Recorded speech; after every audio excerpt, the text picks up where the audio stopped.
Jimmy Akin's Mysterious World is brought to you by the Star Quest Production Network and is made possible by our many generous patrons. If you'd like to support the podcast, please visit sqpn.com/give. You're listening to episode 334 of Jimmy Akin's Mysterious World, where we look at mysteries from the twin perspectives of faith and reason. In this episode, we're talking about the mystery of Pontius Pilate. I'm Dom Bettinelli, and joining me today is Jimmy Akin. Hey, Jimmy. Howdy, Dom. The four Gospels record that the Roman governor who sent Jesus to his death was Pontius Pilate. In some circles, Pilate is portrayed as a consummate villain who was punished by God. But in other circles, he's considered a literal Christian saint and martyr. What do we really know about Pontius Pilate? Who was he? And what eventually happened to him? That's what we'll be talking about on this episode of Jimmy Akin's Mysterious World. Jimmy, why did you want to do this mystery? The idea for it came to me after I was asked to do an interview on Pontius Pilate by the guys over at the Catholic Talk Show, and we'll have links to where you can check out their podcast. They sent me a question list before the interview, and they had a bunch of really detailed questions about Pilate. So, like before any interview, I did some reading to refresh my memory so that I'd have the needed facts at the top of my cerebrum, and I thought, I shouldn't let all this research go to waste. There are a bunch of interesting mysteries connected with Pilate, and this would make a good episode of Mysterious World, so that's why we're doing it. And where do you want to start? By looking at what led to Pilate being appointed governor of Judea. First, we'll look at the overall situation that led to having a Roman official in charge, and then we'll look at Pilate himself and what led to him being appointed governor.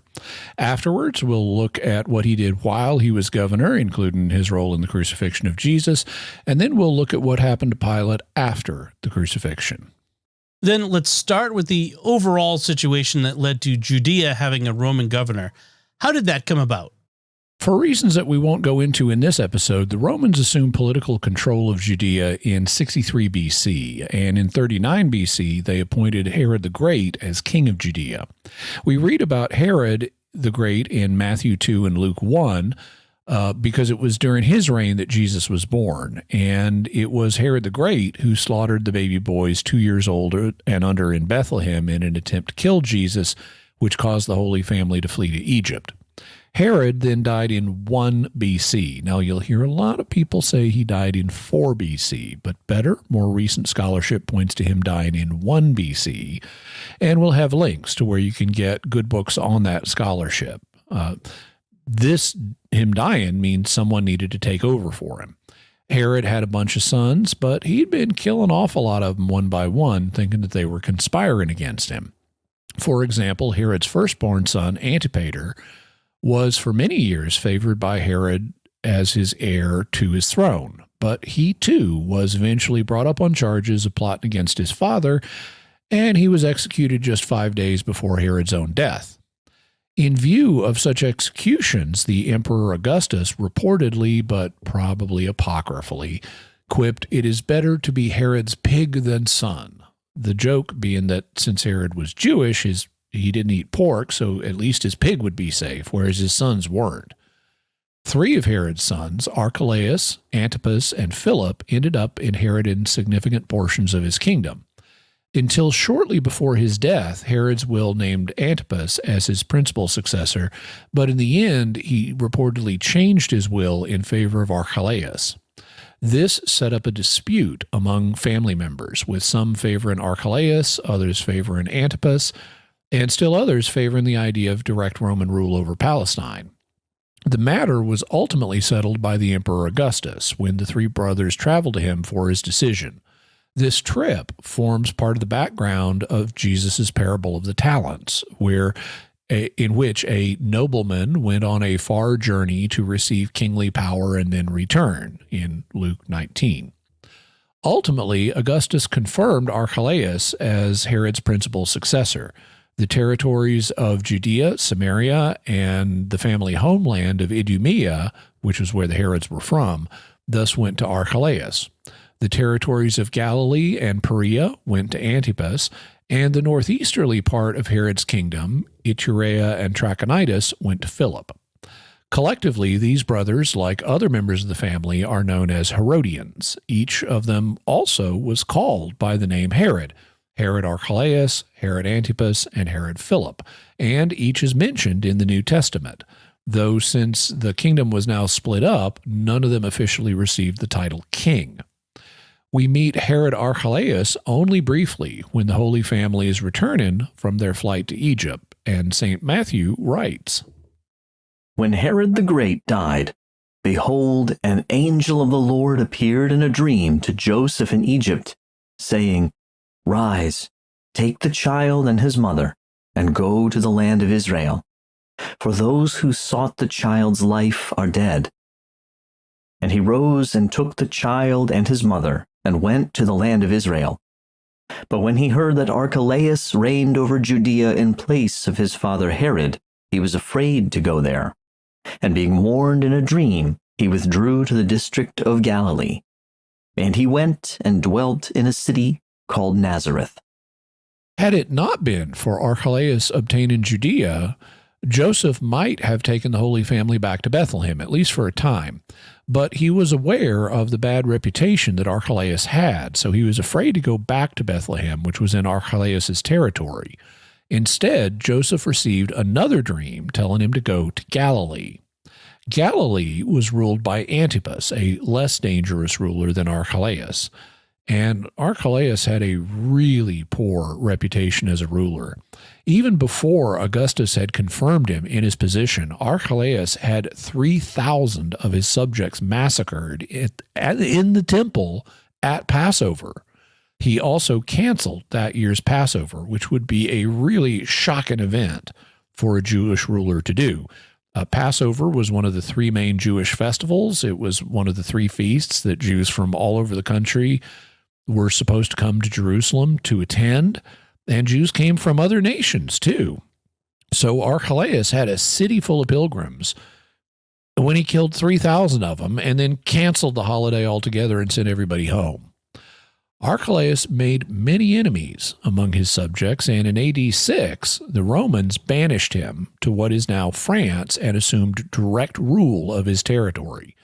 That is why, when Jesus was crucified, a Roman governor is in charge of Judea rather than one of the Herodians. And it's important to realize that the governors were not based in Jerusalem. Instead, they were based in a city called Caesarea Maritima, which was the capital of Roman Judea. There are a number of cities in the ancient world called Caesarea after the Caesars, but this one was a maritime city on the northern coast of modern Israel, so it's called Caesarea Maritima, or Caesarea on the sea. That was where the governors were based, but they would travel to other locations in Judea, including Jerusalem, where they would make a big point of being there for the big festivals like Passover, because observant Jews were supposed to be there for the event, and if you're an occupying power, you want to show the colors and let your subjects know you're in charge. You also want to be there in case any overly excitable Jews start a riot or a rebellion, and you want to keep your own troops in the city from antagonizing the Jews into starting a riot or rebellion. In any event, the first governor was a guy named Coponius, who ruled from AD 6 to 9, or 3 years. The second was Marcus Ambivulus, who ruled from 9 to 12. The third was Annius Rufus, who reigned from 12 to 15. And the fourth was Valerius Gratus, who began reigning in 15, but there's a question about when he left office. According to the Jewish historian Josephus, he left office in AD 26, which would give him an 11-year term, far longer than any of the governors who had preceded him. They had only reigned for 3 years each, so Gratus reigned longer than all three of his predecessors combined. Here's how Josephus describes his tenure. Tiberius was now the third emperor, and he sent Valerius Gratus to be procurator of Judea and to succeed Annius Rufus. This man deprived Ananus of the high priesthood and appointed Ismael, the son of Phabi, to be high priest. He also deprived him in a little time and ordained Eleazar, the son of Ananus, who had been high priest before, to be high priest, which office, when he had held it for a year, Gratus deprived him of it, and gave the high priesthood to Simon the son of Camathus. And when he had possessed that dignity no longer than a year, Joseph Caiaphas was made his successor. When Gratus had done those things, he went back to Rome, after he had tarried in Judea 11 years, when Pontius Pilate came as his successor. So, at least according to Josephus, the major feature of Gratus's tenure was his frequent changing of the Jewish high priest. Traditionally, in the Old Testament, the high priesthood was a for-life office, and one high priest would need to die before another was put into office. But that changed in the centuries before Christ, and whoever was ruler appointed the high priests. Gratus had 5 high priests in his 11-year reign.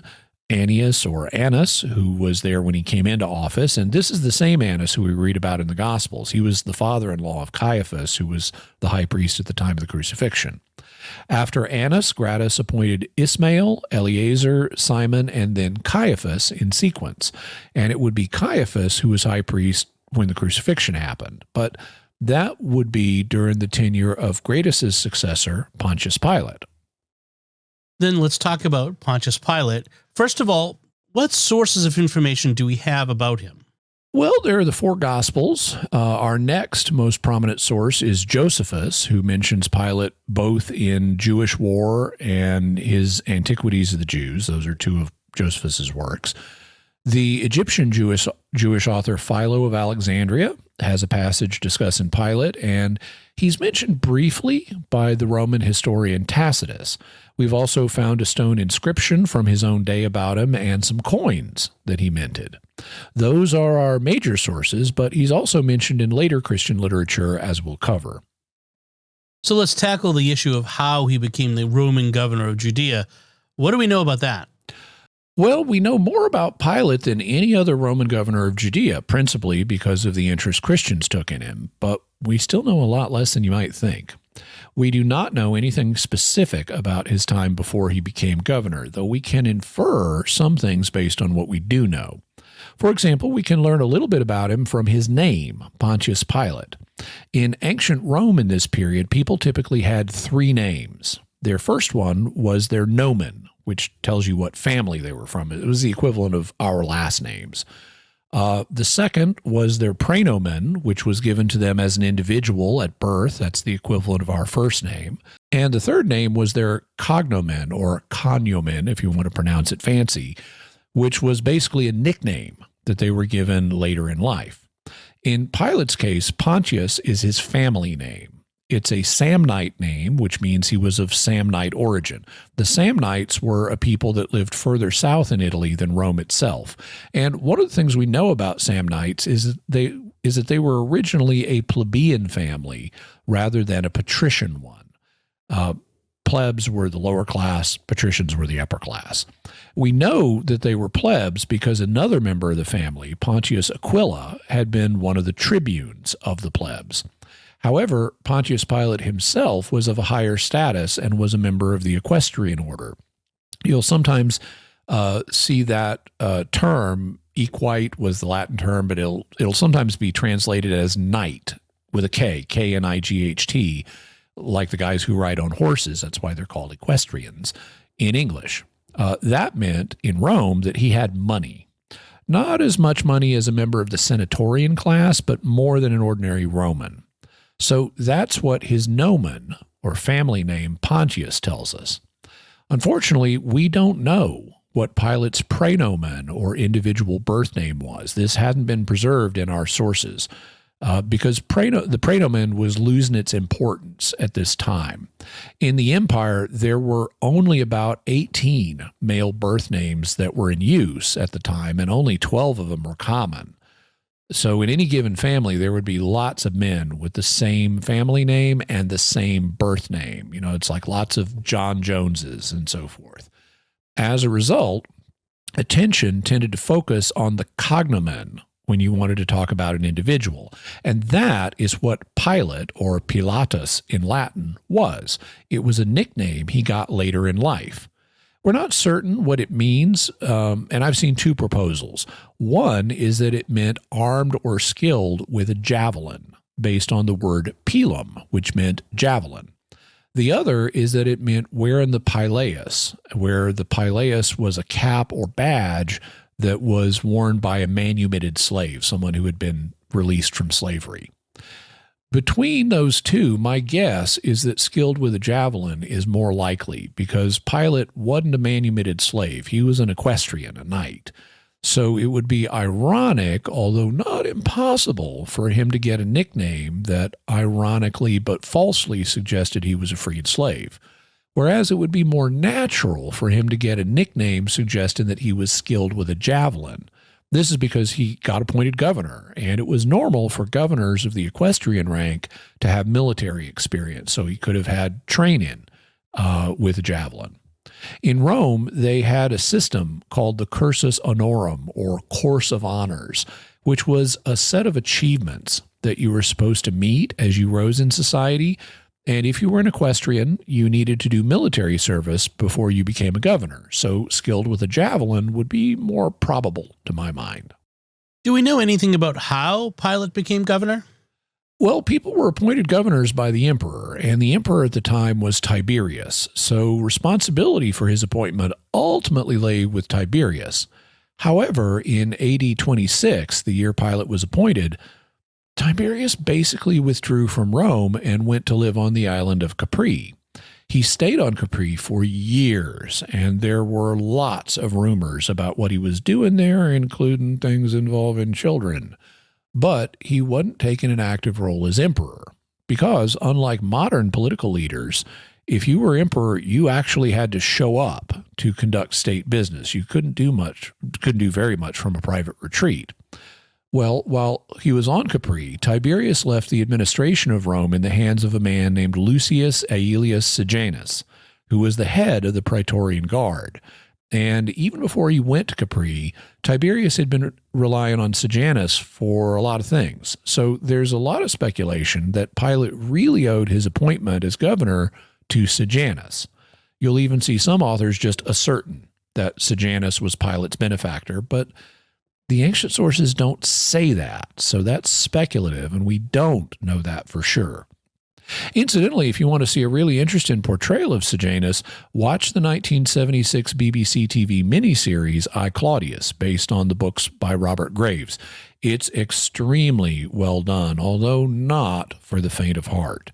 And in several episodes, Sejanus is played by Patrick Stewart, Captain Picard himself. Only in this miniseries, Patrick Stewart has hair.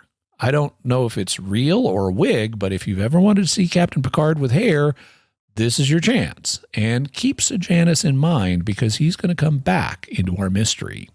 What happened with Pilate once he became governor? Here's where our Jewish sources help us out. Josephus relates 4 incidents that happened during Pilate's tenure, and Philo relates 1. Josephus also tells us that Joseph Caiaphas, who was high priest when Pilate came into office, was still high priest right up to the end of his tenure. So Pilate had 1 high priest for all the years of his governorship, in contrast to his predecessor, Gratus, who frequently changed them. This signifies one of 2 things. Either Pilate was forbidden to change high priests the way Gratus had, though we have no statement saying that that was the case, or Pilate had a good working relationship with Caiaphas, or at least a decent one, and didn't want to inflame Jewish sensibilities by changing the high priest when he had a functional relationship with him. Now, here's the first of the incidents from Pilate's tenure that Josephus relates. We don't know the year, but it apparently happened early in his governorship.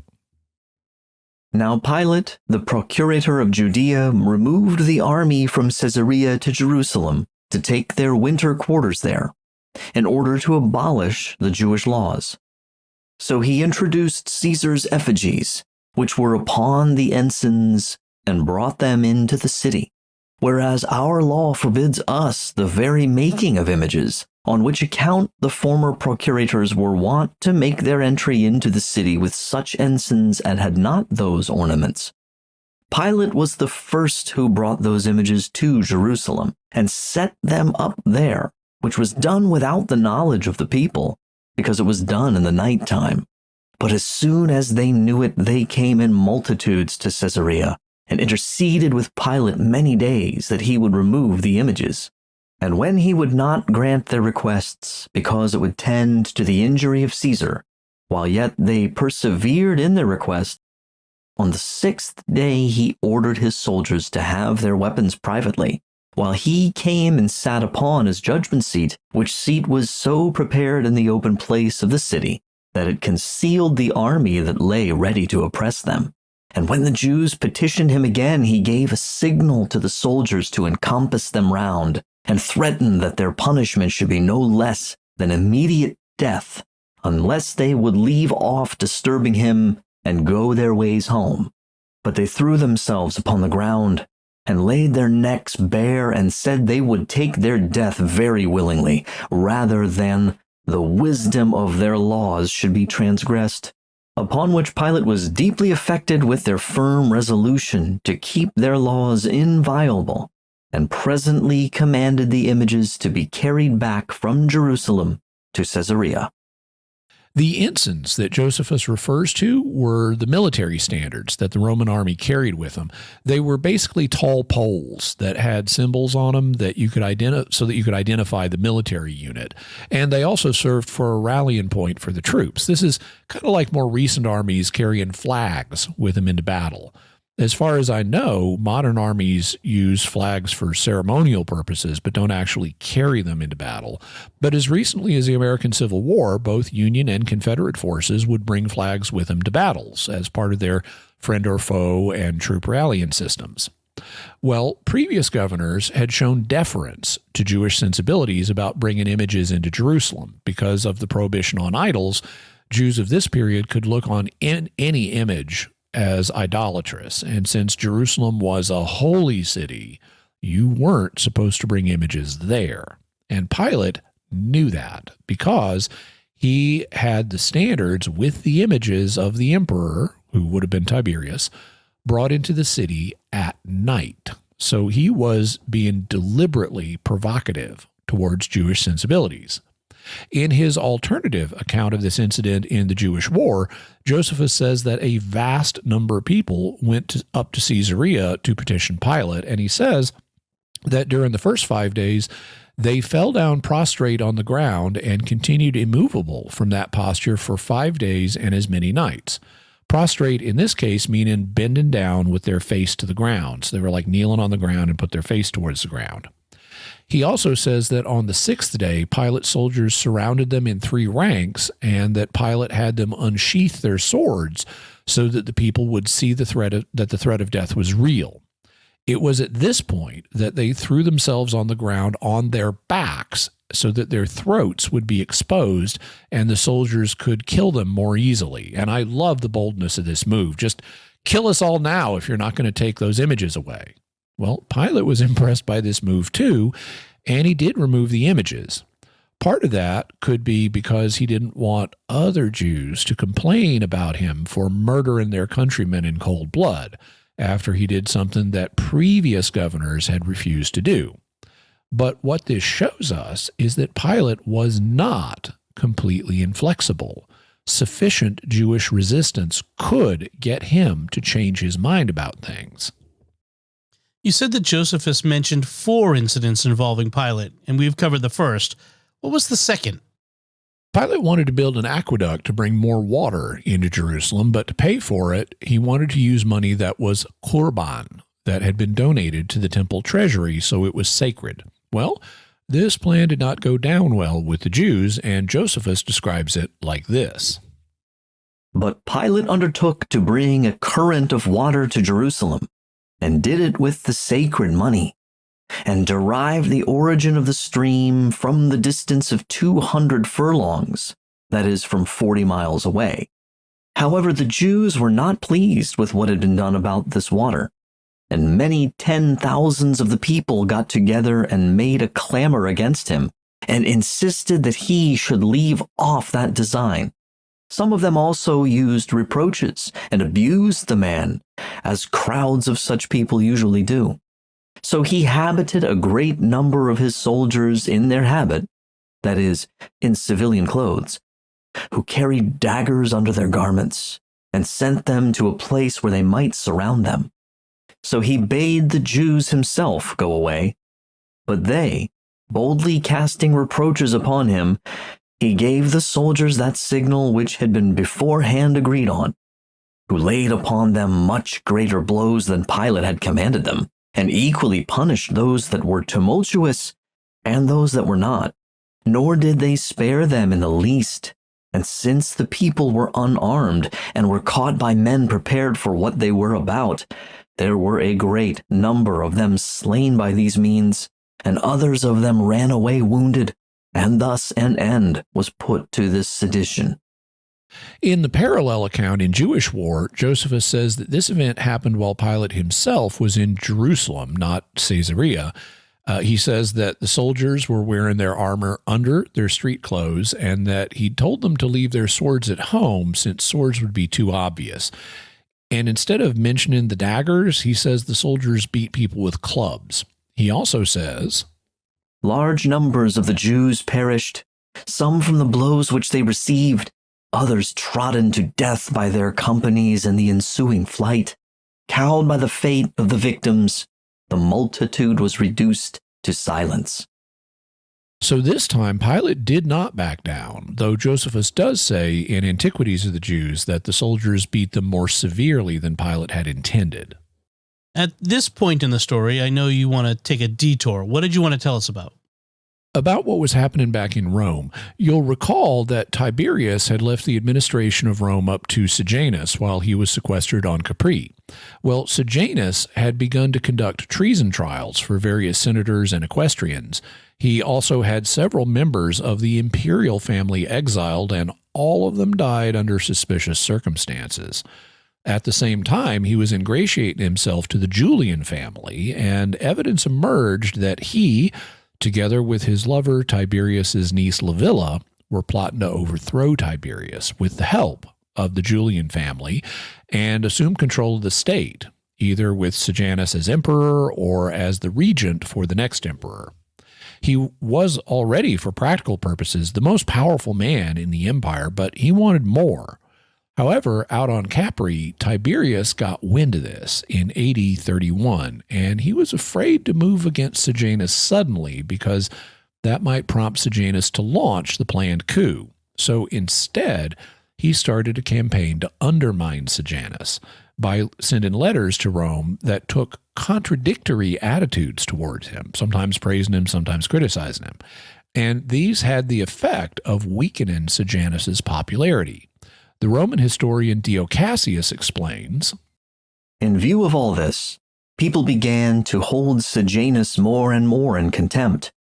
In fact, they even avoided meeting him or being left alone with him, and that in a manner too marked not to be noticed. When therefore Tiberius learned of this, he took courage, believing that he should have the populace and the Senate on his side, and attacked him. And first, in order to take him off his guard as completely as possible, he spread the report that he was going to give him the tribunician power. That is, that he would appoint Sejanus as a tribune. Then he sent a communication against him to the Senate by the hands of Naevius Sertorius Macro, whom he had already secretly appointed to command the bodyguards and had instructed in regard to all that required to be done. Macro entered Rome by night, as if on some different errand, and communicated his instructions to Memmius Regulus, then consul, and to Gracinius Laco, commander of the night watch.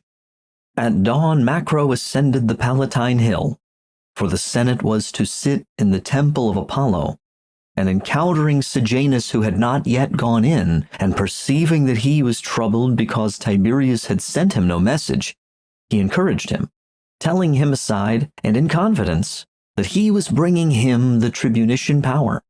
Overjoyed at this announcement, Sejanus rushed into the Senate chamber. Macro now sent back to their camp the praetorians that were guarding Sejanus in the Senate, after revealing to them his authority and declaring that he bore a letter from Tiberius which bestowed rewards upon them. Then, after stationing the night watch about the temple in their place, he went in, delivered the letter to the consuls, and came out again before a word was read. He then instructed Laco to keep guard there, and himself hurried away to the camp to prevent any uprising. In the meantime, the letter was read. It was a long one, and contained no wholesale denunciation of Sejanus, but first some other matter, then a slight censure of his conduct, then something else, and after that some further objection to him. And at the close it said that 2 senators who were among his intimate associates must be punished, and that he himself must be kept under guard. For Tiberius refrained from giving orders outright to put him to death, not because he did not wish to give such orders, but because he feared that some disturbance might result from such a course. At any rate, he pretended that he could not with safety even make the journey to Rome, and therefore summoned one of the consuls to him. Now the letter disclosed no more than this, but one could observe both by sight and hearing many and various effects produced by it. At first, before it was read, they had been lauding Sejanus, thinking that he was about to receive the tribunician power, and had kept cheering him, anticipating the honors for which they had hoped, and making it clear to him that they would concur in bestowing them. When, however, nothing of the sort appeared, but they heard again and again just the reverse of what they had expected, they were at first perplexed, and then thrown into deep dejection. Some of those seated near him actually rose up and left him, for now they no longer cared to share the same seat with the man whom previously they had prized having as their friend. Then praetors and tribunes surrounded him to prevent his causing any disturbance by rushing out, as he certainly would have done if he had been startled at the outset by hearing any general denunciation. As it was, he paid no great heed to the successive charges as they were read, thinking each one a slight matter which stood alone, and hoping that, at best, no further charge, or in any event none that could not be disposed of, was contained in the letter. So he let the time slip by and remained in his seat. Meanwhile, Regulus summoned him to go forward, but he paid no heed, not out of contempt, for he had already been humbled, but because he was unaccustomed to having orders addressed to him. But when the consul, raising his voice, and also pointing at him, called the second and third time, "Sejanus, come here," he merely asked him, "Me? Are you calling me?" At last, however, he stood up, and Laco, who had now returned, took his seat beside him. When finally the reading of the letter was finished, all with one voice denounced and threatened him, some because they had been wronged, others through fear, some to conceal their friendship for him, and still others out of joy at his downfall.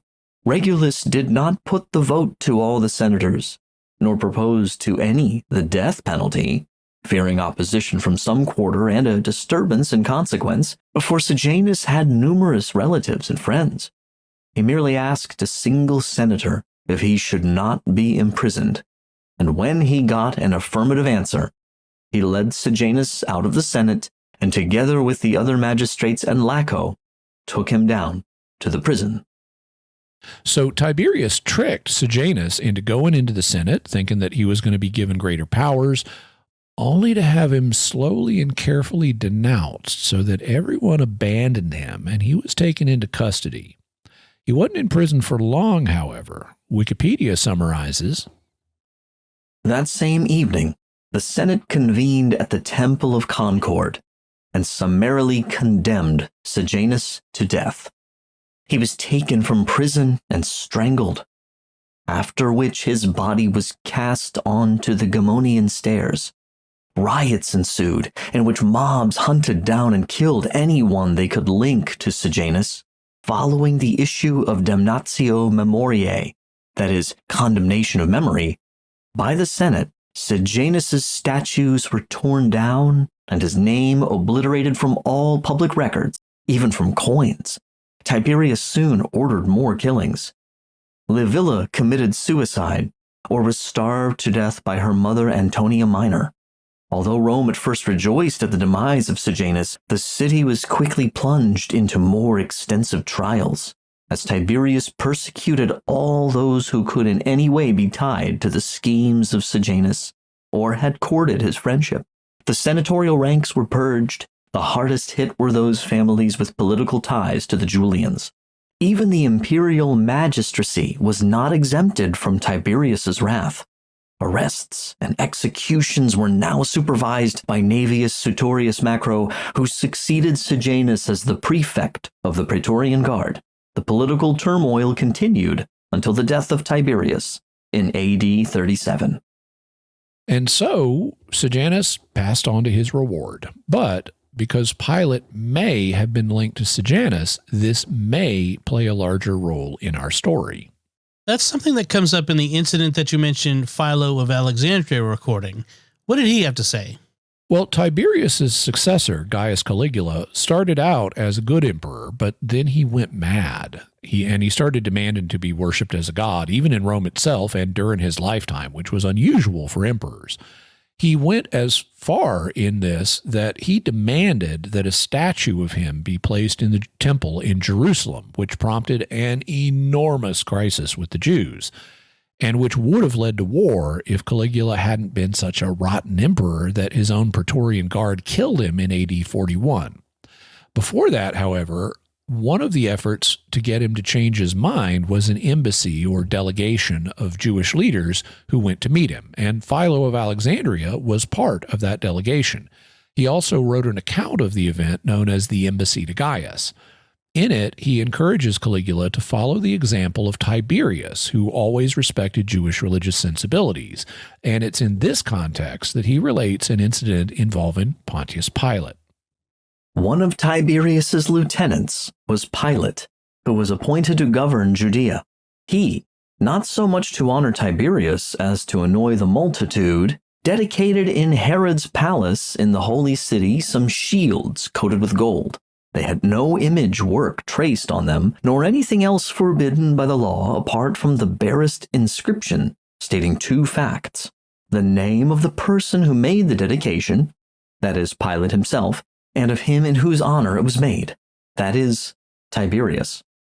But when the multitude understood the matter, which had by now become a subject of common talk, having put at their head King Herod's 4 sons, who in dignity and good fortune were not inferior to a king, and his other descendants and the persons of authority in their own body, they appealed to Pilate to redress the infringement of their traditions caused by the shields, and not to disturb the customs which throughout all the preceding ages had been safeguarded without disturbance by kings and by emperors. When Pilate, naturally inflexible, a blend of self-will and relentlessness, stubbornly refused, they clamored, "Do not arouse sedition. Do not make war. Do not destroy the peace. You do not honor the emperor by dishonoring ancient laws.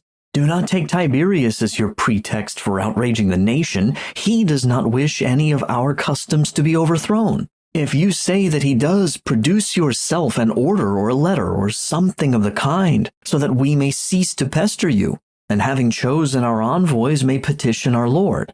It was this final point which particularly exasperated him, for he feared that if they actually sent an embassy, they would also expose the rest of his conduct as governor by stating in full the briberies, the insults, the robberies, the outrages and wanton injuries, the executions without trial constantly repeated, the ceaseless and supremely grievous cruelty. So with all his vindictiveness and furious temper, he was in a difficult position. He had not the courage to take down what had been dedicated, nor did he wish to do anything which would please his subjects. At the same time, he knew full well the constant policy of Tiberius in these matters. The magnates saw this, and understanding that he had repented of his action but did not wish to appear penitent, sent letters of very earnest supplication to Tiberius. When he had read them through, what language he used about Pilate, what threats he made, the violence of his anger, Though he was not easily roused to anger, it is needless to describe since the facts speak for themselves, for at once, without even postponing it to the morrow, he wrote to Pilate with a host of reproaches and rebukes for his audacious violation of precedent, and bade him at once take down the shields and have them transferred from the capital to Caesarea on the coast, to be set up in the temple of Augustus, and so they were. So both objects were safeguarded, the honor paid to the emperor, and the policy observed from of old in dealing with the city. Now, Philo and his embassy were desperate to avoid Caligula's statue being put in the temple, so he's undoubtedly painting Tiberius in the best possible light and Pilate in the worst possible light. We just need to be a little cautious in how we interpret this. Philo says that Pilate put up the golden shields on Herod's palace not so much to honor Tiberius, but to annoy his subjects. Yet even this statement concedes he did it to honor Tiberius. Now, let's suppose for a moment that Pilate had been appointed by Sejanus, that Sejanus was his patron. And back in Rome, Tiberius is cleaning house of anyone allied with Sejanus. So what's Pilate going to think? He's going to think, I may feel Tiberius's wrath as well. So what better thing to do than publicly honor Tiberius in his own territory by putting up golden shields that Pilate had made in his honor? That should get him in good with the boss. Only when the Jews write a letter to Tiberius and explain what he's done, it blows up in his face, and Tiberius orders him to move the shields out of Jerusalem and put them in the temple of Augustus in Caesarea Maritima. Of course, we don't know that Sejanus was Pilate's benefactor. We don't know that this is what was intended, but it's still an interesting possibility. Now, let's turn to the final two incidents about Pilate that Josephus records. What was the third of the four? Well, here we come to the passage that's known as the Testimonium Flavianum, or the Testimony of Flavius Josephus. Immediately after relating the first two unfortunate incidents involving Pilate, our surviving manuscripts of the work say this. Now there was about this time Jesus, a wise man, if it be lawful to call him a man, for he was a doer of wonderful works, a teacher of such men as receive the truth with pleasure. He drew over to him both many of the Jews and many of the Gentiles. He was the Christ, and when Pilate, at the suggestion of the principal men amongst us, had condemned him to the cross, those that loved him at the first did not forsake him, for he appeared to them alive again the third day, as the divine prophets had foretold these and 10,000 other wonderful things concerning him, and the tribe of Christians so named from him are not extinct at this day.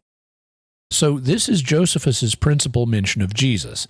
Unfortunately, scholars agree that the text as we have it is not as Joseph originally wrote it. It's been edited by a Christian to make it more pro-Christian than what Josephus would have said.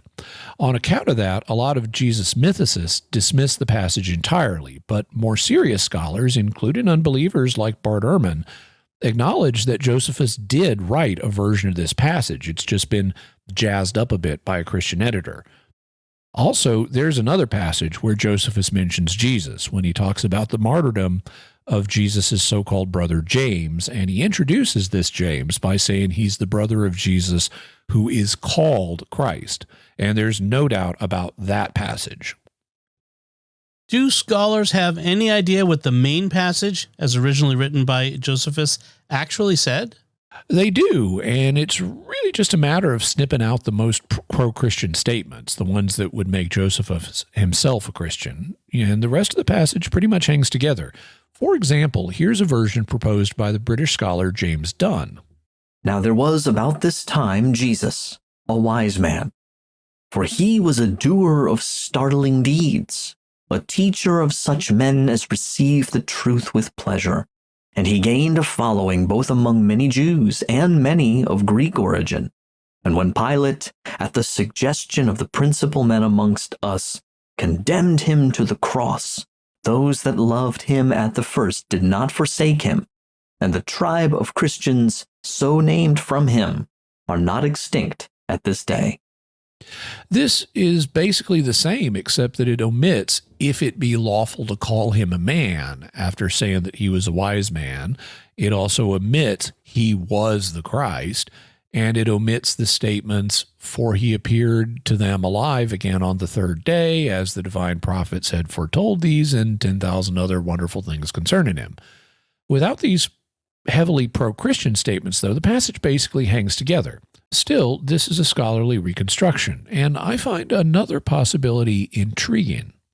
In 1971, the Israeli scholar Shlomo Pines published an Arabic version of the passage that he had discovered, and with the exception of one ambiguous statement at the end, it doesn't have the obviously pro-Christian elements. The Arabic version reads this way. In those days, there was a wise man named Jesus. He lived a good life, distinguishing himself by his learning, and many people, as many Jews as of other nations, became his disciples. Pilate condemned him to crucifixion and death, but those who had become his disciples did not cease to be so, and affirmed that he had appeared to them 3 days after the crucifixion, and that he was alive. Perhaps he was the Messiah of whom the prophets speak. Except for the bit at the end that perhaps he was the Messiah, it doesn't contain anything obviously pro-Christian, and even that's ambiguous. It doesn't commit Josephus to being a believer in Christ. He's just saying perhaps. So some scholars have proposed that this Arabic version may be the original, which I find an interesting possibility. Before we leave the subject of Jesus' execution by Pilate, is there anything you want to say about the governor based on the 4 Gospels? Well, the Gospels are one of our principal sources about Pilate, but he appears in them almost exclusively in the course of the Passion narrative. These accounts are all focused on the same set of events. They do give us additional insight about him and principally reveal him as an ambiguous man. Now, I don't want to turn this episode into a lengthy commentary on the Passion narrative, so I don't want to go through them in detail, but I will mention a few things briefly. There is another incident regarding Pilate before Jesus' passion that's mentioned in Luke 13, where we read, There were some present at that very time who told Jesus about the Galileans whose blood Pilate had mingled with their sacrifices. And he answered them, Do you think that these Galileans were worse sinners than all the other Galileans because they suffered in this way? No. I tell you, but unless you repent, you will all likewise perish. So apparently Pilate had killed some Galileans while they were sacrificing in the Jerusalem temple. We don't know anything else about this incident, like why Pilate did it, but I have seen it suggested that it may shed some light on an event that occurs later in Luke's Passion narrative, where the Jewish authorities accuse Jesus of stirring up people from Galilee to Jerusalem, and we read, When Pilate heard this, he asked whether the man was a Galilean, and when he learned that he belonged to Herod's jurisdiction, he sent him over to Herod, who was himself in Jerusalem at that time. When Herod saw Jesus, he was very glad, for he had long desired to see him, because he had heard about him, and he was hoping to see some sign done by him. So he questioned him at some length, but he made no answer. The chief priests and the scribes stood by, vehemently accusing him, and Herod with his soldiers treated him with contempt and mocked him. Then, arraying him in splendid clothing, he sent him back to Pilate, and Herod and Pilate became friends with each other that very day, for before this, they had been at enmity with each other. The thing is, we don't know anything about the previous hostility that Herod Agrippa had with Pilate. It's not mentioned in our other sources, but I've seen it proposed that at least part of the hostility may have been due to Pilate executing the Galileans while they were sacrificing in the temple, because Galileans were normally subject to Herod, not Pilate. So maybe Herod thought Pilate was encroaching on his turf by judging his subjects. In fact, you could even propose that this was Pilate's way of making it up to Herod by consciously returning one of Herod's subjects to him for judgment rather than just judging him himself. I think that's an interesting possibility, but I don't think it's certain because there are other reasons that they could have been hostile towards each other, like Herod resenting Pilate as an interloper on what he saw as his family's rightful territory, and Pilate resenting Herod because of Herod's own resentment and because he wasn't a super fan of Jews to begin with. However that may be, here Pilate respected Herod's authority and jurisdiction by returning Jesus to him, which also gave Herod the chance to see Jesus, something he'd wanted for a long time. And so Herod and Pilate became friends. Was there anything else from the Passion narratives that you wanted to comment on today? Just one small thing. In Matthew's version of the Passion, we read, While Pilate was sitting on the judgment seat, his wife sent word to him, Have nothing to do with that righteous man, for I have suffered much because of him today in a dream. Now, in reality, we don't know anything about what this dream occurred. We don't even know the name of Pilate's wife. It's not in our historical sources, though you will hear her described in later literature as Claudia Procula. However, I'm aware of a fascinating dramatization of what the dream could have been. In 1941, so during World War II, English author Dorothy Sayers wrote a series of 12 radio plays about Jesus. They were called The Man Born to be King, and they were broadcast on BBC Radio. In the 11th play, titled King of Sorrows, Pilate and his wife have a conversation about what her dream was. Pilate! My Lord Pilate! Oh, Pilate, my husband. What is it, Claudia? Claudia, tell me, what's the matter? I've had a dream of such terror. Tell me your dream. I was in a ship at sea, voyaging among the islands of the Aegean. At first the weather seemed calm and sunny, but presently the sky darkened, and the sea began to toss with the wind. And then, out of the east, there came a cry, strange and piercing.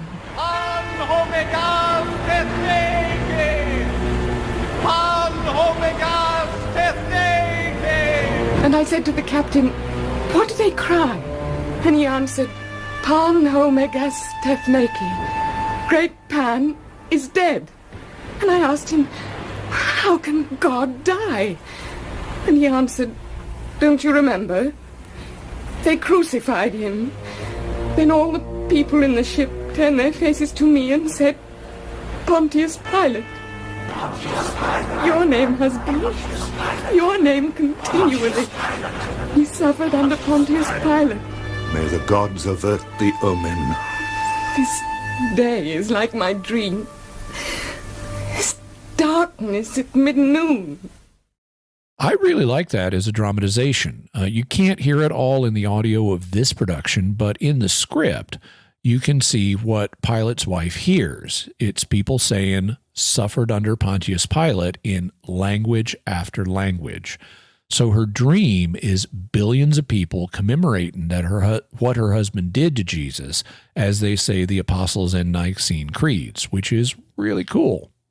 Unfortunately, we don't really have any idea what the actual dream was. However, notice that in Matthew, she doesn't say that she learned about Jesus for the first time in her dream. She just says, "Have nothing to do with that righteous man, for I have suffered much because of him today in a dream." One of the things we do know about this period in history is that some Roman women were very interested in Judaism, and Pilate's wife was living right there in Judea, so she may have heard about Jesus like everyone else and formed an opinion about him that he was a righteous man long before she had the dream. Then that night, she had a nightmare about Jesus being persecuted and tried to warn her husband not to take part in it, which some scholars have speculated is what Pilate's trying to do, or rather avoid, when he washes his hands and declares that he's innocent of Jesus' blood, a detail that, like the wife's dream, is only mentioned in Matthew. So maybe Pilate is washing his hands. Maybe washing his hands is Pilate's response to his wife's dream. Now, let's move to consider the fourth and final incident involving Pilate that Josephus mentions. What happens in this one? Basically, this one ends Pilate's career as governor. It happens in the year AD 36, and it's important to remember that Samaria, where the Samaritan Israelites live, is part of the territory Pilate governs. You'll also need to know that the Samaritans believed that one should worship on Mount Gerizim in Samaria instead of Mount Zion in Jerusalem. We read about that in John 4, where Jesus is speaking with the woman at the well, and she says, "Our fathers worshipped on this mountain, but you say that in Jerusalem is a place where people ought to worship." In fact, the Samaritans had their own temple on Mount Gerizim, though it was destroyed and reduced to ruins by the Jewish leader John Hyrcanus around 110 BC. Nevertheless, there are still several hundred Samaritans today, and every year they go up on Mount Gerizim and sacrifice the Passover lamb, which is something that Jews actually don't do these days. They don't have a sacrificial lamb as part of their Passover meals today because they can't sacrifice them in Jerusalem, because the Muslim Dome of the Rock occupies the Temple Mount. But the Samaritans still go up on their sacred mountain and sacrifice, and we'll have a link to where you can see some video of their Passover celebration. In any event, Josephus tells us that at one point there was a con man who may have also been a false prophet who convinced a bunch of Samaritans that Moses had buried some sacred vessels on Mount Gerizim, even though Moses never entered the Promised Land. And he said that he'd show them the sacred vessels Moses had allegedly buried. The nation of the Samaritans did not escape without tumults. The man who excited them to it was one who thought lying a thing of little consequence, and who contrived everything so that the multitude might be pleased.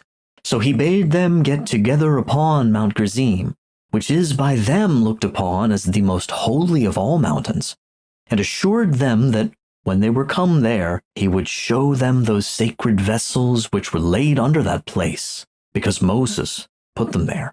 So they came there armed, and thought the discourse of the man probable.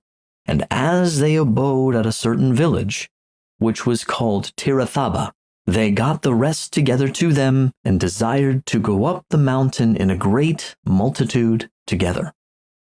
So the large group of Samaritans is gathering in the village of Tirathaba, getting ready to go up on Mount Gerizim and see the sacred vessels, and Josephus mentions that they were armed, perhaps for self-protection from bandits, which were a real danger in the day.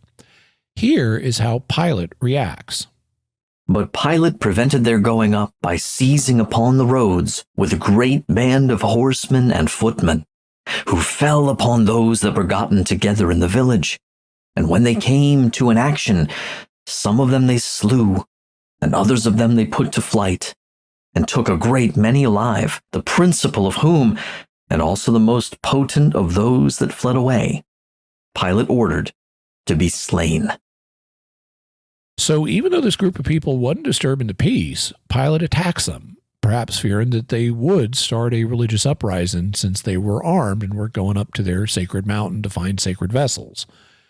And he also captures a bunch of them, and he executes the most important of the captured, as well as those the important ones of those who ran away. So he must have had to hunt them down. Well, the Samaritans were not happy about this. But when this tumult was appeased, the Samaritan Senate sent an embassy to Vitellius, a man that had been consul, and who was now president of Syria, and accused Pilate of the murder of those that were killed, for that they did not go to Tirathaba in order to revolt from the Romans, but to escape the violence of Pilate. So Vitellius sent Marcellus, a friend of his, to take care of the affairs of Judea, and ordered Pilate to go to Rome to answer before the emperor to the accusation of the Jews. So Pilate, when he had tarried 10 years in Judea, made haste to Rome, and this in obedience to the orders of Vitellius, which he dared not contradict. The Samaritans thus appealed to the legate of the nearby and more important province of Syria, who outranked Pilate. Vitellius, the legate, who, by the way, is not the same as the later Emperor Vitellius, it's a different one, then sent a friend of his to be temporary administrator of Judea, and he ordered Pilate to go to Rome because he couldn't judge Pilate himself. Pilate was a Roman citizen, meaning a citizen of the city of Rome, and like St. Paul, he had a legal right to have his case heard by the emperor. Thus, Pilate's 10-year term as governor ended. But before Pilate arrived in Rome, the Emperor Tiberius died. He passed on to his reward on March 16th of AD 37. Before we continue to talk about our theories and perspectives on Pilate, we'd like to take a moment to thank our patrons who make this show possible, including Peter H., Lenora G., Chris M., Paul S., and Brian L. Their generous tax-deductible donations at sqpn.com/give make it possible for us to continue Jimmy Akin's Mysterious World and all the shows at StarQuest. You can join them by visiting sqpn.com/give. Jimmy Akin's Mysterious World is also brought to you by DeliverContacts.com, offering top brand contact lenses at always low prices with free delivery. Visit DeliverContacts.com. And by Rosary Army, featuring award-winning Catholic podcasts, rosary resources, videos, and the School of Mary online community, prayer, and learning platform. Learn how to make them, pray them, and give them away while growing in your faith at rosaryarmy.com and schoolofmary.com.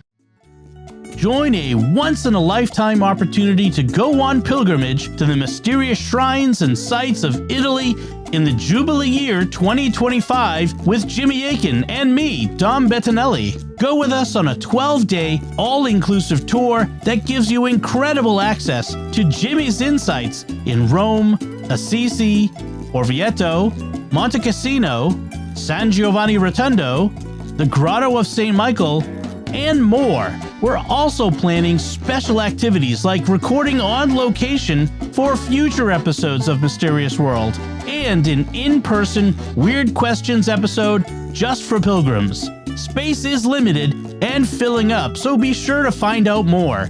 Visit mysterious.fm/Italy 2025 to reserve your spot today. That's mysterious.fm/Italy 2025. So, Jimmy, what theories are there about Pilate that we need to consider? Well, we've already looked at some of them in the background section, like whether Pilate may have had his position due to Sejanus. But now, from the reason perspective, we'll look at what archaeological evidence we have of him, and we'll look at the question of what happened to him after his governorship. Then, from the faith perspective, we'll consider whether he and his wife should be considered saints. Then let's look at Pilate from the reason perspective. What archaeological evidence do we have concerning him? One thing we have is some coins that he minted. He apparently minted coins in the 4th, 5th, and 6th years of his governorship, so between AD 29 and 32. These coins aren't very well made, and they're a denomination known as the pruta. They were made of bronze, and they weren't worth very much. The earliest of these coins commemorate Tiberius's mother, Livia, on one side, and Tiberius himself on the other. After the death of Livia in 29, though, they just honor Tiberius. They do have some pagan symbolism on them. One is the lituus, which was a kind of wand used by Roman augurs, and another is the simpulum, which was a ladle used by Roman priests in making libations to the gods. So it was a symbol of the Roman priesthood. This would have been somewhat offensive to Jews who had to use the money, but Pilate restrained himself and did not put the image of the emperor on the coins, which was done elsewhere in the empire. So he was trying to avoid offending Jewish sensibilities too much. Also, this helps explain the incident where Jesus cleared the money changers from the temple, because secular money, especially money with pagan symbols on it, wasn't fit to use in the temple, so you'd need to change your secular money for money that was pure and suitable to use in God's temple. So that's why the money changers were there. What else do we know about Pilate from archaeology? The most famous archaeological thing we have connected with Pilate is what's known as the Pilate stone. It was discovered in 1961 by the Italian archaeologist Maria Teresa Fortuna Canavet, and it contains an inscription referring to Pontius Pilate. Unfortunately, the inscription is damaged, particularly the first and last lines, and one side of the middle two lines is also damaged, which is unfortunate because the damage cuts off what should have been the initial for Pilate's praenomen, like T for Tiberius or M for Marcus. So if the stone hadn't been damaged, we likely would have learned Pilate's praenomen or individual birth name. From what remains in the inscription in the first line, it's conjectured that it contains a reference to the divine Augusti, that is, the deified Emperor Augustus and his wife Livia, who was Tiberius's mother. What's certainly there is the word Tiberium. And then there's what's left of the name Pontius Pilate and what's left of the words prefect of Judea, meaning that Pilate's exact title as governor was prefect, not procurator or something like that. And then the last line has only the letter E surviving, and it's conjectured that this is part of the words fecit dedicavit, or he has dedicated. So the whole inscription is supposed to read something like, to the divine Augusti, this Tiberium, Pontius Pilate, prefect of Judea, has dedicated. What we can infer from this is that the stone was originally part of a building called the Tiberium, so there's more honoring of Tiberius for you. Precisely what this building was, we're not sure. It's been suggested that it was a temple to Tiberius, though I'm not sure of that because Tiberius didn't really play up his imperial cult, and he was quite restrictive about where he'd allow people to build temples to him. Ultimately, though, whatever the Tiberium was, it fell into disuse, and the rock was later repurposed as part of a staircase, which is where the archaeologists found it in 1961. Let's talk about what happened to Pilate after he was recalled to Rome. What do we know about this? Well, all we can say for sure is that he did not return to his post as governor of Judea, because Josephus gives us a list of the governors that followed, and Pilate's name is not among them. From that, you might infer that his hearing in Rome went badly. Since Tiberius was dead, his case would have been handled by Caligula. But we're actually not certain that there even was a hearing, because it apparently was common for new emperors to cancel legal affairs that dated from their predecessor's reign. So Caligula may have simply canceled the matter, in which case Pilate may have simply gone into retirement as an equestrian. After all, he'd served longer as governor of Judea than any of his predecessors except Gratus. So it was time for him to move on. It's also hypothetically possible he was reassigned to another post in the empire. However, it's also possible that there was a hearing and that it could have gone well for him or that it could have gone badly, in which case Pilate might have been sent into exile somewhere. Do we know how Pilate died? Well, right in the early 300s, Eusebius of Caesarea says he committed suicide during the reign of Caligula, which was between 37 and 41. Eusebius writes, We should not overlook that tradition holds that Pilate himself, of our Savior's time, fell into such misfortunes during the reign of Gaius Caligula, that of necessity he became his own slayer and self-punishing avenger. For as it seems, divine vengeance overtook him in no long while. Those of the Greeks who have written of the Olympiads, together with the events of each period, so relate. So Eusebius says that he gets this from Greek historians who wrote about the events occurring in each of the Olympiads, which were 4-year periods based on the famed sporting events, and which were used to keep track of history in the Greek world. So you say this happened in the 200th Olympiad, and this happened in year 3 of the 201st Olympiad, and stuff like that. However, there have been scholars who have questioned this. The earlier pagan author Celsus, writing around AD 175, says that nothing bad happened to Pilate, and the Christian author Origen, writing around AD 248, seems to confirm this. Origen writes, But, Celsus continues, no calamity happened even to him who condemned Jesus, as there did to Pentheus, king of Thebes. madness or deception that is being pulled apart. And yet he does not know that it was not so much Pilate that condemned him, who knew that for envy the Jews had delivered him, as the Jewish nation which has been condemned by God and rent in pieces and dispersed over the whole earth, in a degree far beyond what happened to Pontius. Moreover, why did he intentionally omit what is related of Pilate's wife, who beheld a vision and who was so moved by it as to send a message to her husband, saying, "Have nothing to do with that just man, for I have suffered many things this day in a dream because of him." So Celsus says that nothing bad happened to Pilate, which would rule out suicide, and Origen agrees, but says it wasn't so much Pilate who killed Jesus as the Jewish nation. So they were the ones who got torn apart, like Pontius, king of Thebes, who was torn apart when he tried to spy on the secret rites of Bacchus. Also, it's been noted that Philo published the embassy to Gaius just after Caligula's death in 41. So if Pilate did commit suicide in the reign of Caligula, Philo could easily have put in an aside to the reader saying, "And look at what happened to Pilate for offending Jewish sensibilities. He had to commit suicide, during the course of his reign because God was punishing him." But he didn't say anything like that. So it sounds like somebody's account is wrong. Either Eusebius's Greek historians got it wrong, or Celsus and Origen at least weren't aware of what had happened to Pilate. I thus think it's ambiguous, and we really can't know one way or the other. What can we say about Pilate from the faith perspective? For example, did he or his wife become a saint? Well, Pilate's wife, who's referred to as Claudia Procula in later literature, is considered a saint in some Eastern churches, including Eastern Catholic ones, though this was a canonization by popular acclaim rather than by being declared saint by a pope.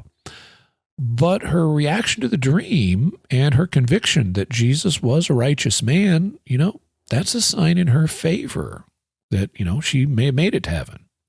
When it comes to Pilate himself, he is considered a saint by the Coptic Orthodox Church and also by the Ethiopian Tewahedo Church.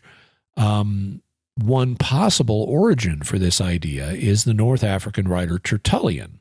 Around the year 197, he wrote, "All these facts about Christ were reported to Tiberius, the reigning emperor, by Pilate, who was by now a Christian himself, as far as his conscience was concerned."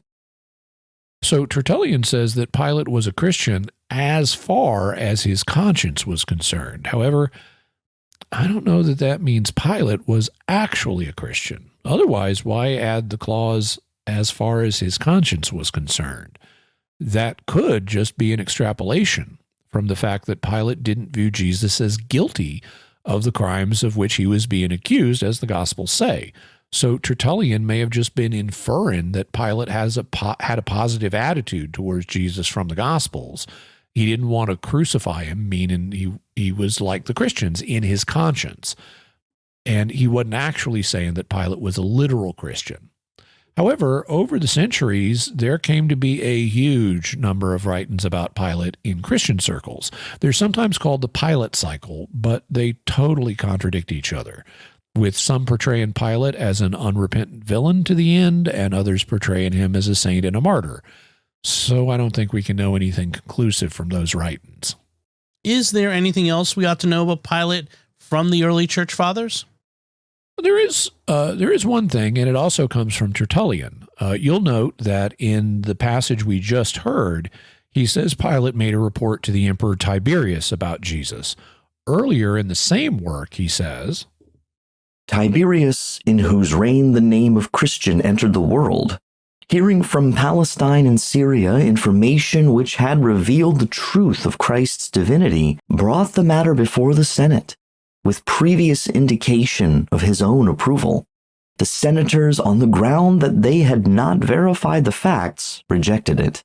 Caesar maintained his opinion and threatened dire measures against those who brought accusations against the Christians. Consult your histories. You will find in them that Nero, was the first to rage with the imperial sword against this religion, which was just at that particular time coming to life at Rome. So connecting those two things, Tertullian thinks Pilate reported about Jesus to Tiberius, and then Tiberius brought the matter of Jesus' divinity to the Roman Senate's attention to see about having him declared a god. But the Senate rejected this proposal, though Tiberius was still favorable towards Jesus and threatened anybody who would make accusations against Christians. What do you make of this account? I'm quite skeptical of it, and historians don't think it's accurate. In the first place, I think it's unlikely that Pilate made a report to Tiberius about Jesus. Pilate executed lots of people. We know that he executed at least 3 men during the Passover of AD 33, those being Christ and the 2 revolutionaries that he was crucified between. Well, Pilate certainly didn't write to the emperor about each person he executed, and I think it very doubtful that Pilate would recommend Jesus to the emperor as a god, or that the emperor would conclude that Jesus was likely a god based on a letter he got from one of his governors who he had previously rebuked. So I think that the story is very unlikely. Though it is true that Nero was the first emperor to treat Christians harshly, and he did that only after the Great Fire of Rome in AD 64, which Nero had blamed on Christians as scapegoats. We have evidence that before that Nero had tried St. Paul and had let him go, though Paul would later be beheaded by some of Nero's governors in Rome, which happened after the Great Fire. Let's bring things to a close by looking at Pontius Pilate in connection with apologetics. Today, some skeptics argue that the 4 evangelists whitewash Pilate in the Gospels, that they make him look innocent and the Jewish leaders as the bad guys. They sometimes say that from everything we know about Pilate, he was a thoroughly bad guy. And so it was really him who wanted Jesus dead because he thought he was a political revolutionary, and that all the stuff about him being reluctant to kill Jesus is made up to make the Romans look good. What do you think of that? I think it fundamentally misreads the facts. It's just an exaggeration to say that Pilate was nothing but cruel and didn't care about his subjects' views at all. The only author who is purely negative toward him is Philo, and he's as negative as he is because he wants to contrast Pilate's behavior with that of Tiberius, who he wants Caligula to emulate. He wants him to do what Tiberius did, not what Pilate did. So Philo exaggerates how bad Pilate was and how good Tiberius was. When we turn to Josephus, he provides examples that aren't as negative. For example, in the incident regarding the aqueduct, he says Pilate paid for it using money from the temple treasury, but notice what Pilate's doing. He's building an aqueduct to get Jerusalem more water. That's the act of a good governor who is providing for his subjects, making sure they have an adequate water supply, which when they didn't previously. Josephus also indicates that unlike his predecessor, Pilate kept the same high priest for his entire term. That's a sign he had at least a decent functional relationship with the Jewish authorities. And the coins that Pilate minted deliberately did not have the emperor's image, which is a sign of deference to Jewish sensibilities. And then there's the fact that Pilate lasted as governor for 10 years, which is more than 3 times as long as most of his predecessors. And you don't last that long unless you're doing something right. Also, in those 10 years, Josephus and Philo have only 5 incidents that they report about him, which is 1 incident every 2 years. And that's not bad for a Roman governor of a hostile province. Finally, the incident of the standards from right at the beginning of Pilate's tenure shows that he could bend to Jewish sensibilities, as he did when the embassy threw themselves on the ground and bared their necks, which convinced him to pull the standards with the emperor's image out of Jerusalem. That gives us a complex portrait of a man who, while not a fan of his subjects, was able to work out a basically functional relationship with them for 10 years and keep the peace. So when the Jewish leaders bring Jesus before Pilate and pressure him to use capital punishment, I can see him bending to their will, regardless of his personal opinion. He needs to keep peace with his subjects. This is Passover. Religious tensions are high at this time of year, especially. And the leaders of his subjects, including the high priest he's worked with for 10 years, are telling him that he needs to put Jesus to death. They even threaten him. In John 19:12, they tell him, if you release this man, you are not Caesar's friend. Now, that doesn't mean a lot to us today, but at the time, friend of Caesar was a coveted title in this period that only certain people had. I mean, Caesar would designate you his friend, and then that was your title. And this may indicate that Pilate had that title, and now they're using it against him. But whether he officially had the title or not, either way, they're threatening to report Pilate to Caesar if he lets Jesus go and say, hey, we've got this revolutionary here, and your governor Pilate, he's not taking care of it. So in light of all this, I can easily see Pilate making a compromise between his own inclinations and what his Jewish subjects were demanding, just as he did on the occasion of the standards. The idea that Jews had zero influence with Pilate is just not what we find in the historical record. Instead, the sources we have reveal him as a somewhat stubborn man who was nevertheless willing to compromise with his subjects to get things done, and he was successful at that for 10 years, much longer than most governors. And Jimmy, what's your bottom line here? Pontius Pilate is a mysterious man. We don't know much about his time before he was governor. During his governorship, he was a complex individual. He could be stubborn, but he could also compromise, and he was basically successful for 10 years. We also don't know anything about what happened to him after he left office. There are some interesting stories about him, but we don't know which are true, and I'm suspicious of ones that would paint him as a convert or martyr to the Christian faith. Jimmy, what further resources can we offer to viewers and listeners? We'll have a link to Whiston's translation of the works of Josephus. Also, we'll have a link to Philo's Embassy to Gaius, Cassius Dio's Roman History, at least the volume that covers Pilate.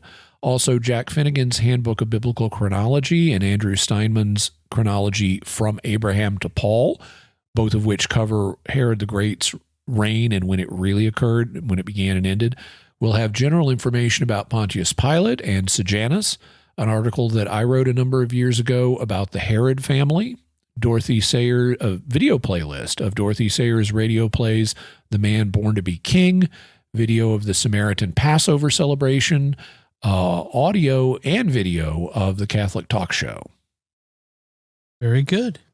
And now it's time to hear from you. What are your theories about the mystery of Pontius Pilate?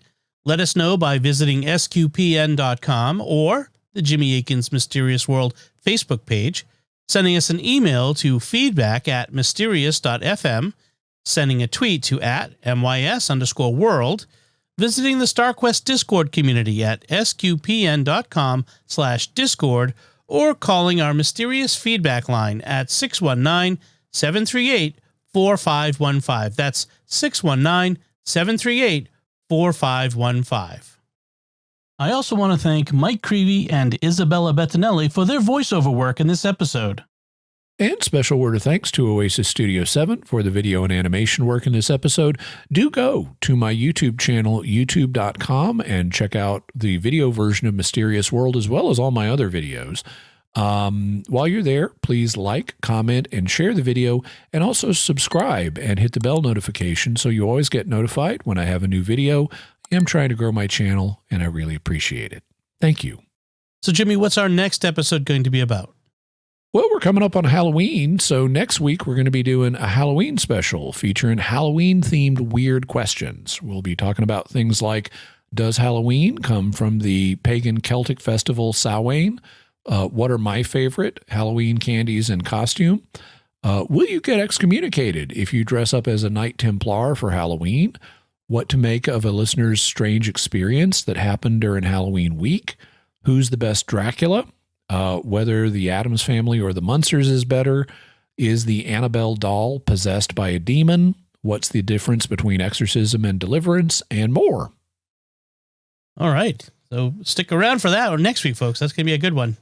Folks, be sure to share the podcast with your friends and write a review in Apple Podcasts or wherever you get your podcast from. That helps us grow our community and reach even more listeners.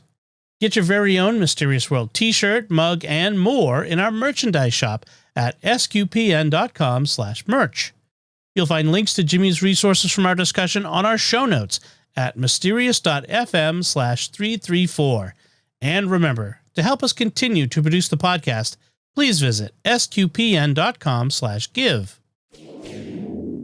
Jimmy Akin's Mysterious World is also brought to you in part by The Grady Group, a Catholic company bringing financial clarity to their clients across the United States, using safe money options to produce reasonable rates of return for their clients. Learn more at GradyGroupInc.com. Jimmy Akin's Mysterious World is also brought to you in part through the generous support of Aaron Ferguson Electric and Automation, making connections for life for your automation and smart home needs in North and Central Florida at aaronv.com. Until next time, Jimmy Akin, thank you for exploring with us our mysterious world. Thanks, Tom. And once again, I'm Dom Bettinelli. Thank you for listening to Jimmy Akin's Mysterious World on StarQuest.